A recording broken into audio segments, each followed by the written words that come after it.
Amparo didn't scream when the first blow shattered the flower pots. She stayed still, with a lemon seedling trembling in her hand.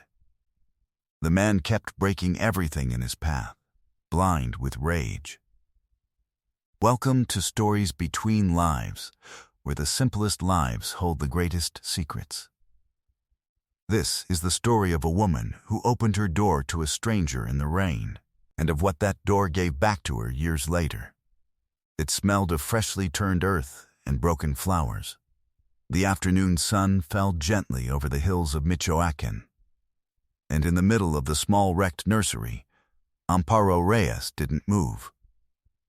The man's name was Rodrigo. He was the son of Doa Ernestina, the little old woman who for months had spent her afternoons helping among the plants. Rodrigo lived far away, in the city. He almost never came back to the town, but that week he had returned, and someone had filled his ears with gossip. "I warned you to stay away from my mother," he said, kicking a seedbed. "I told you the nice way. I've never asked your mother for anything," answered Amparo in a low voice. "And the money? And the pension she hands you every week? She brings it on her own." "I never asked her for it," said Amparo. "Ask her." "My mother's been deceived," he replied. "A lonely old woman is easy to swindle. Here no one deceives anyone, young man." Rodrigo wasn't listening. He carried his anger very deep, of many years. He had found his mother with her hands full of earth, laughing, happy, in the patio of a woman he didn't know. And that, instead of gladdening him, had set him on fire. He took hold of the orange tree. The small orange tree Amparo had planted the same day she buried her husband Joaquin, 12 years earlier. "Not that tree," said Amparo, taking a step. "Not that one, please, this one?"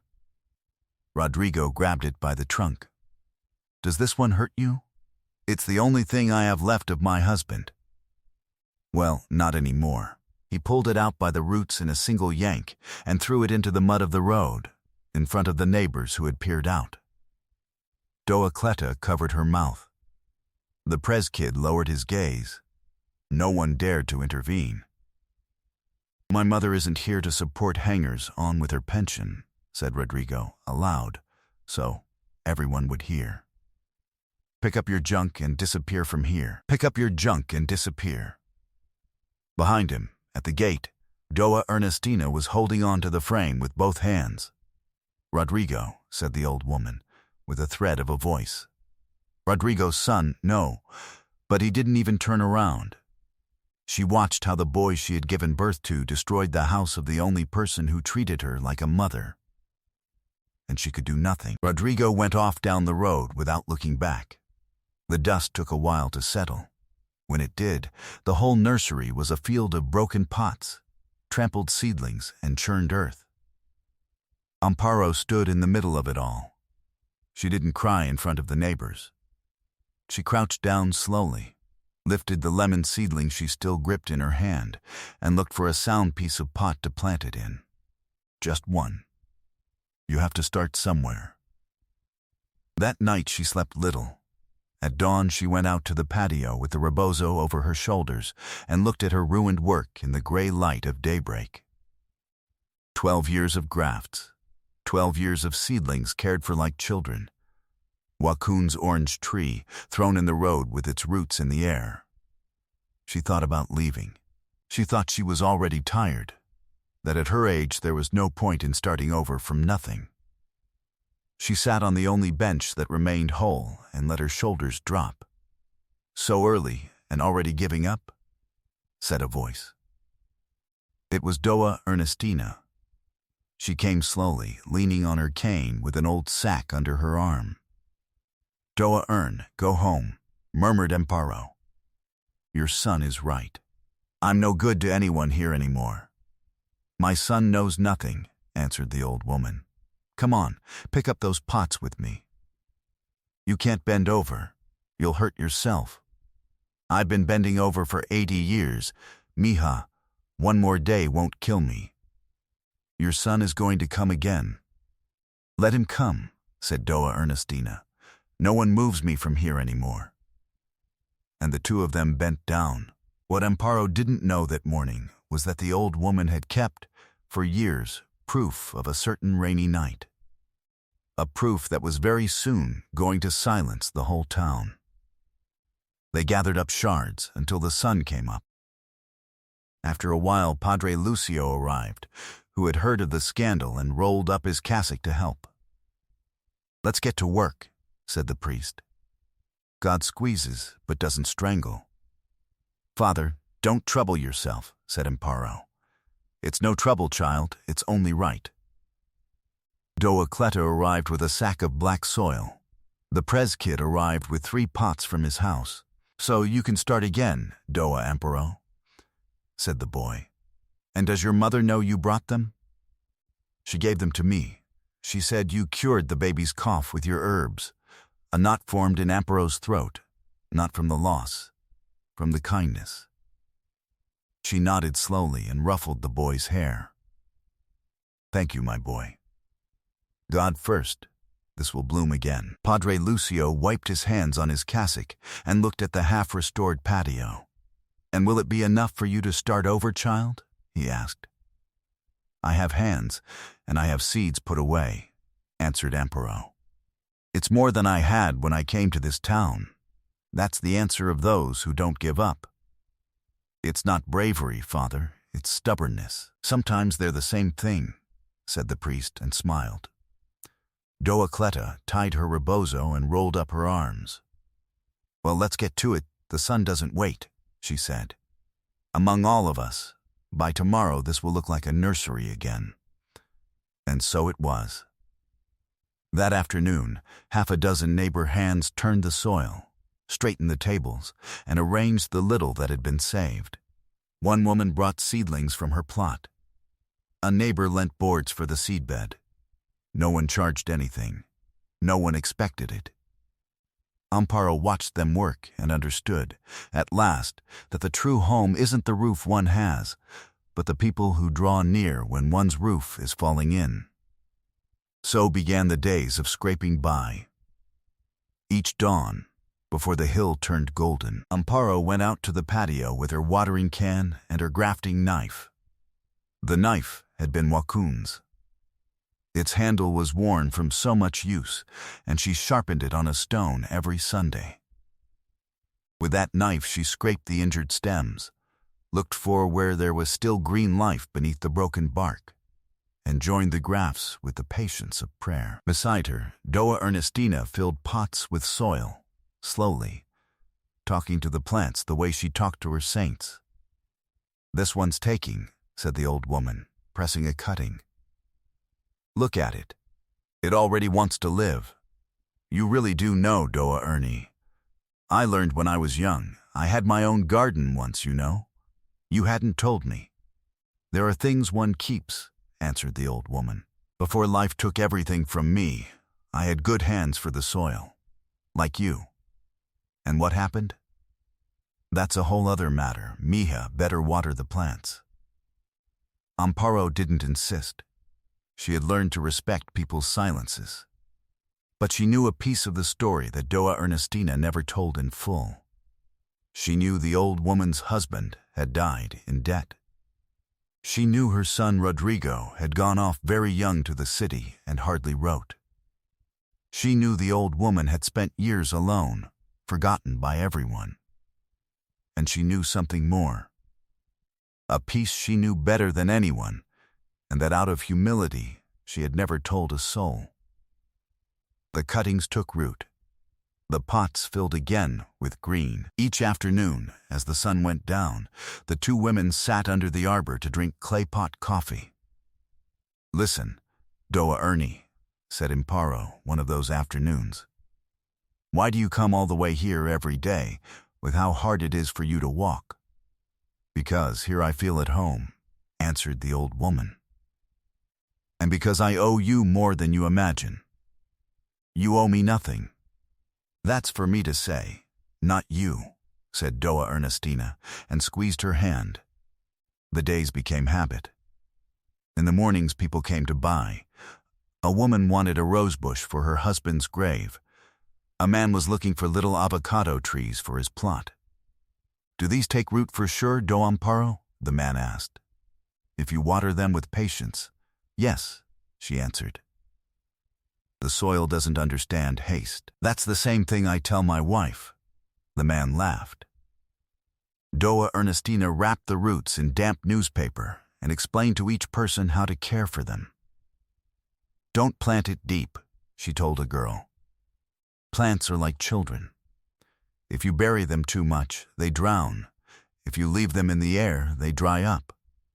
It's a matter of measure. You should set up your own stand, Doa Ernie, joked Amparo. I already have mine, answered the old woman, looking around. It's this one. Amparo went quiet. No one had ever told her that piece of land belonged to the two of them. She felt something warm in her chest and kept filling pots so it wouldn't show. One morning, while she was grafting, a tear rolled down Amparo's face onto Wakun's orange tree. She had replanted it, but the tree wouldn't turn green again. The leaves kept falling, one by one. It's going to die on me, Doa Ern, she said, her voice breaking. It's the only thing I had left of him. What has roots doesn't die easily, answered the old woman, putting a hand on her back. I'm proof of that. I was more dead than that little tree, and here I am, being a nuisance. Don't say that. It's the truth. There was a night when I was already going, and someone wouldn't let me. Who? Someday I'll tell you, said Doa Ernestina. Not today. Dry that face and keep grafting. The tree is watching you. Amparo laughed through her tears. The old woman dried her face with her handkerchief, the way a mother dries her daughter's, and they kept working shoulder to shoulder until noon.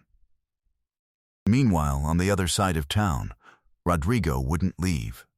He stayed in his mother's old house and went around telling whoever would listen that he was going to take her far away, that she was no longer fit to live alone, that he was going to sell the plot. Some listened to him and shook their heads. The old woman found out everything and said nothing, but at night Amparo heard her praying softly in the room she had lent her, pleading for the hard heart of her boy. Leave it in the hands of the one above, Amparo told her one night. That's what I'm doing, mija, answered the old woman from the dark. That's what I'm doing. One afternoon, well into spring, Doa Ernestina felt tired and sat a long while under the arbor. She called Amparo with her hand. Mija, do me a favor, she said. In my room, under the bed, there's a tin box. Bring it to me. It's time. Time for what, Doa Ern? For you to know what I've kept from you. Amparo brought it. It was an old box, rusted at the edges, the kind that used to hold cookies. In that tin box there was a photograph and a folded paper that were going to change everything. Doa Ernestina opened it with trembling hands. She took out the photograph first. It was faded, stained with damp. It showed a young woman carrying an old woman who was soaked, wrapped in a blanket, at the edge of a swollen river. Behind, people with buckets and shovels. Amparo recognized it at once. She recognized the river. She recognized the rebozo. She recognized her own hands. Doa Ern, she whispered. You kept this? All these years, answered the old woman. Since the night you pulled me out of the water, you didn't have to keep it. Of course I did. It's the most important thing that's ever happened to me. The folded paper was a letter. The handwriting was Doa Ernestina's, shaky but clear. She had written it shortly after that night, and had never given it to anyone. It told how, in the flood of 8 years before, the river had carried off her hut with her inside, how the people stayed on the bank, paralyzed with fear. How a woman from the neighboring town threw herself into the water without thinking twice, pulled her out, carried her to her house, and cared for her 3 weeks through a pneumonia the doctor had given up for lost. I didn't know your name that night, said Doa Ernestina. I only knew that some hands pulled me out of the water. When I woke, you were feeding me broth by the spoonful. Anyone would have done it. No one did, mija, only you.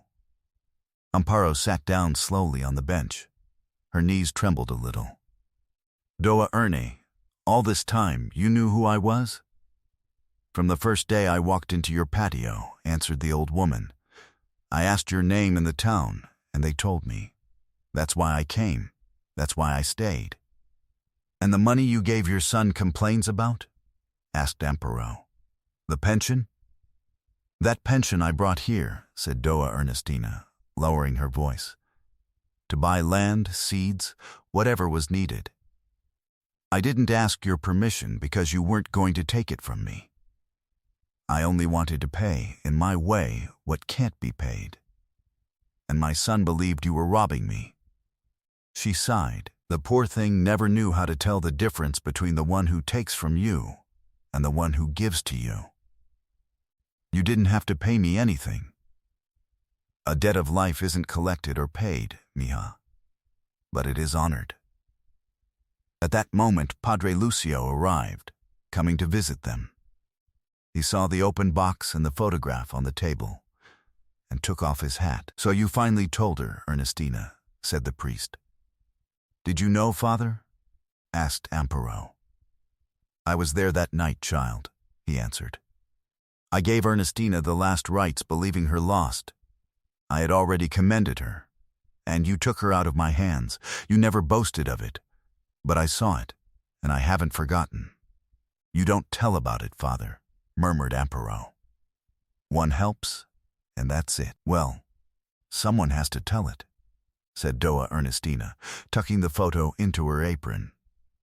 And it's going to be soon. That same week, the story began to run from kitchen to kitchen, that the old woman of the nursery was the same one who had nearly drowned in the flood, that the woman who saved her was Amparo, that the boy from the city had destroyed, without knowing it, the house of the woman who gave his mother back to him. The whole town changed how it looked at things, and the town's gaze, in San Andres, weighs more than any signed paper. Rodrigo learned of it one Saturday, in the plaza, when two men stopped talking to him as they saw him pass.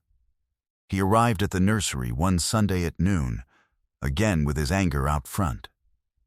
But this time there were people, Doa Cleta, Padre Lucio, the priestess, other neighbors who had come to buy plants and to watch the green grow again. I've come for my mother, said Rodrigo. We're leaving today. And this lady is going to pay me everything people say the plot is worth. No one moved. No one answered him. Doa Ernestina got up from the bench, slowly, leaning on her cane. She walked until she was facing her son. She took the photograph from her apron and put it in his hand. Look at it, she said. Look well before you speak. Rodrigo looked. His face went on hardening and then, little by little, losing its color. What is this? He asked. That one in the blanket is me, answered Doa Ernestina, without raising her voice. That night the river dragged me away. You were in the city. You didn't answer my letters, son. I was dying in the water. She paused a long time. And this woman threw herself in for me. This hanger-on, as you call her. She pulled me out, cared for me 3 weeks, and never charged me a cent. What you destroyed with your hands is the house of the woman who gave you back your mother. The silence grew heavy. Padre Lucio took a step forward. It's true, Rodrigo, he said. I gave your mother the last rites. Amparo snatched her from death. God is my witness to what I say. Rodrigo opened his mouth. Nothing came out. He lowered his eyes to the photograph, and his hand trembled just like his mother's. I didn't know, he said at last, almost without voice. No one told me. You didn't ask, answered his mother. You never ask. From the fence, Doa Cleta couldn't hold back. 8 years, young man, she said. 8 years without you coming to see your mother. And Signora Amparo here, feeding her at her table. Rodrigo didn't answer. He lowered his head further. A murmur ran through the neighbors, not of shouts, but of that silent disapproval that in small towns hurts more than any insult. Padre Lucio raised a hand to calm them. "We didn't come to stone anyone," he said. "But the truth has to be said aloud, even if only once." Then Amparo spoke. She didn't raise her voice. She never raised it. "I didn't take your mother from you, sir," she said. "I cared for her when you left her. The kindness sown in silence takes time, but it always bears fruit, even if sometimes it blooms right where it hurts most." Rodrigo didn't say a word. He returned the photograph with a trembling hand. He turned around, and he went off walking down the road, head hung low, in front of the whole town that had seen him arrive so high and watched him leave so low. There were no shouts. There were no blows. Only a man who left much smaller than he had come. Amparo let out the breath she had been holding. Her hands, at last, quieted. Doa Cleta came over and put a hand on her shoulder. "You did it well, Doa Amparo," she said. Without shouting, without humiliating him. "That hits harder." "I didn't want anything to hit him," answered Amparo. "Only that he know the truth. Well, now he knows. And the whole town, too." Padre Lucio picked up his hat from the bench. "The truth is like water, child," he said before leaving. "It takes time, it goes around, but it always finds its level. And do you think he'll come back, Father? Only he knows that. But the one who leaves with his head down sometimes returns with open hands." Amparo stood watching the road down which Rodrigo had gone. She felt no resentment. She felt no triumph. She felt, barely, a clean tiredness, the kind that finally lets you sleep. Beside her, Doa Ernestina picked the photograph up from the ground, smoothed it with her thumb, and put it away again in her apron, like someone keeping a treasure that no longer has to be hidden. When the next summer came, Amparo's nursery was the prettiest in the region. Where before there had been broken pots, now there were rows of seedlings, furrows of flowers, and a seedbed roofed with reed. Over the gate hung a hand-painted sign, Vivero la Creciente, the flood nursery. People came from other towns to buy her grafts and to take a cutting from a good hand. Doa Ernestina, now very old, spent her days sitting under the arbor, sorting seeds, alive and beloved, living the best years she had left in the only house that had truly taken her in. And Wakun's orange tree, the one Rodrigo had torn out by the roots, had turned green again. Amparo had grafted it with her own hands, with her husband's worn knife, and the tree had given its first white flower that spring. One morning, a man stopped at the gate. It was Rodrigo. He came alone, without anger this time, with a sack of black soil on his shoulder and his eyes lowered. He stood outside, not daring to come in. "I came to help," he said, almost in a whisper. "If you'll let—" "Help with what?" asked Amparo. "With whatever." "With whatever you say." Amparo looked at him a long while. Then she turned to look at Doa Ernestina, who from her chair gave her a nod. She took the watering can and held it out to her former destroyer. "The orange tree in the corner needs water," she said.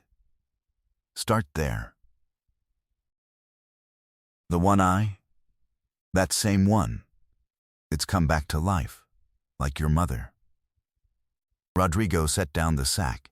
He took the watering can, and he went to the tree he himself had torn out a year before.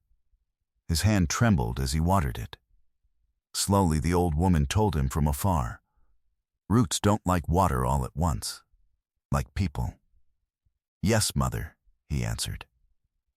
"And tomorrow you come back. You don't care for a tree just one day." "I'll come back, mother. Every day, if they'll let me." Amparo said nothing. She just pulled up a bench for him to sit beside his mother and went back to her pots. She hadn't forgiven him with words. There was no need.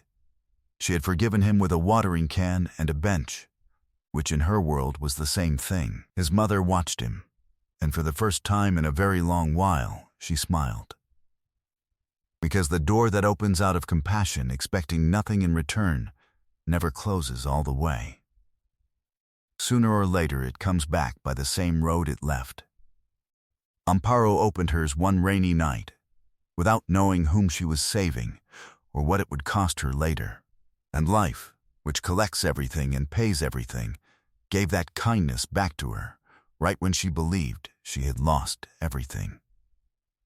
Have you ever understood too late the love of someone who, though they didn't know how to express it well, never stopped keeping a place for you in their life? If this story touched something in your heart, leave us your comment and tell us from which part of Mexico or of the world you're joining us. Give it a like, subscribe to Stories Between Lives, and turn on the bell so you don't miss a single tale. And share it with that person who needs to remember that kindness is never sown in vain. Thank you for staying to the end.